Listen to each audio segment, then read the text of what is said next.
Okay, so what is the weather like specifically in the winter when it comes to living in New Hampshire? We're going to talk about three things today, and I'm definitely not a meteorologist, so you don't have to quote me on the weather patterns and stuff like that, but you should quote me because I am somebody that's lived in New Hampshire for more than 5 years and has lived before that. I lived just below the border in Massachusetts. So I'm often in between the two states and I can really speak to what it's like during the winter.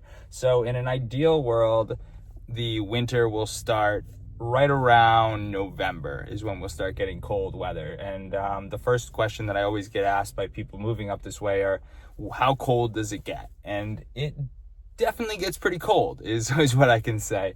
When I'm filming this, it's about 14 degrees out.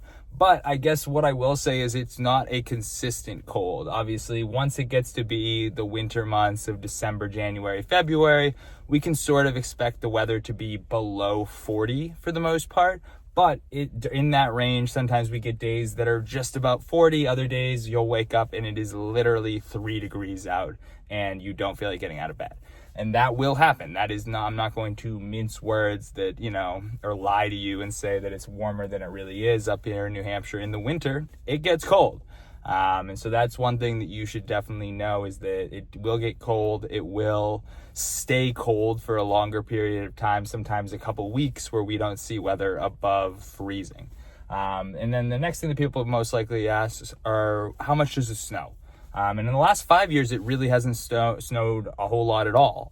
This past year, I can put the snow totals up on the screen here, but this past year, it's actually been a little bit more snow than we're used to over the past 5 years. So it kind of depends on where you are. If you live up in the mountains closer to the lakes region of New Hampshire, you're going to see more snow than the southern New Hampshire towns that are sitting right on the border. And for the most part, that can vary. Like, for example, I live up in Dover, New Hampshire, and so Dover is just over the Great Bay, and so there's a large body of water there, and we find that, sometimes we'll be up in Dover, it'll be snowing, and we'll get, 6 inches of snow, whereas if you go just below the Great Bay, you're only going to get maybe 2 inches of snow.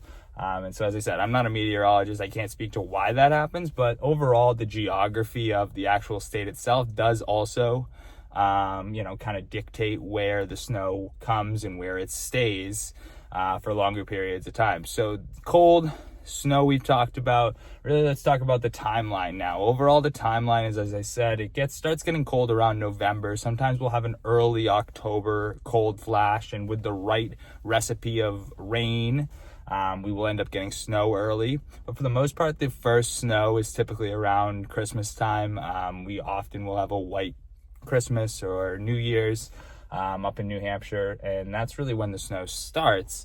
And then depending on the year, it's right now when I'm filming this, it's just after the 1st of March, and we have about 6 inches of snow depending on where you are on the ground. So it's definitely a longer winter this year than it typically is. In the past 5 years, we've probably had no snow, and it's been warming up to about 40 or 50 closer to the beginning of March than we're going to get this year. Last week it was 45 degrees, whereas this week it has been probably averaging in the low 20s. So it really depends on where you are and the type of winter you're going to have when you get out of it. But for the most part, by the end of March, early April, we're coming fully out of winter mode. And the nice thing is we don't really have a long transition between winter and spring. Once the winter weather stops, for the most part, within 2 weeks, you're at that 50 to 60 degree weather, and you're going to get a lot more rain, you're going to get a lot more mud. And so those are really the key 3 things when it comes to wintering in New Hampshire. So whether you're looking to buy a winter home up here, enjoy the skiing, some of the great parts about winter in New Hampshire, or you're looking to move up here and you just want to know how bad can it really get when it comes to the winter weather. If you have any questions at all about moving to New Hampshire, please shoot me a text at the number on the screen, and I hope to hear from you soon.